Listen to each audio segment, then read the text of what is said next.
آج میں موجود ہوں پاکستان کے تاریخی شہر جس کی تاریخ 5000 سال قبل کی ہے۔ میری مراد سیالکوٹ شہر ہے۔ آج میں سیالکوٹ شہر کے قلعہ میں موجود ہوں۔ قلعہ سیالکوٹ پاکستان کے قدیم ترین تاریخی قلعوں میں سے ایک ہے، جسے 5000 سال قبل کھچتری راجہ سل نے تعمیر کیا۔ اسے قلعہ سل بھی کہتے ہیں۔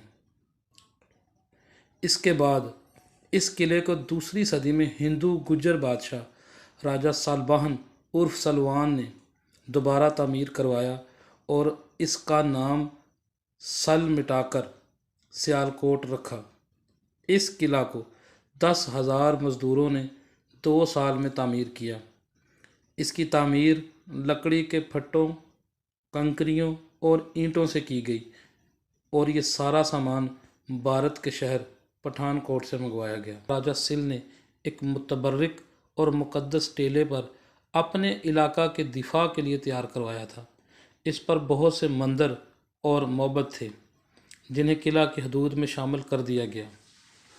مہابھارت کے بعد دوسری قدیم کتب جن میں قلعہ سیالکوٹ سے حالات ملتے ہیں، ایک تاریخی تذکرہ باقیات عالم ہے، جس کے مطابق یہ قلعہ 5000 سال پرانا ہے، جو کئی دفعہ اجڑا، کئی دفعہ بسا، کئی جنگیں اس شہر نے سہی ہیں۔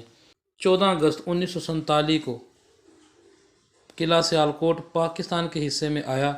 اس دور میں مٹگمبری لائبریری اور جناح ہال کی از سر نو تعمیر کروائی گئی۔ اس میں آج کل سیالکوٹ کے ضلعی دفاتر بھی موجود ہیں، پارک بھی ایک بنایا گیا ہے عوام کے لیے، ایک ٹینک موجود ہے اور ضلعی حکومت کے دفتر بھی یہاں پر موجود ہیں۔ اس میں ہر آس و عام کو آنے کی اجازت ہے، مگر تاریخی لحاظ سے یہ قلعہ آج بھی ہر آس و عام کی توجہ کا مرکز ہے۔ مزید ایسی ویڈیوز کے لیے دیکھتے رہیں وائس آف ضیاء۔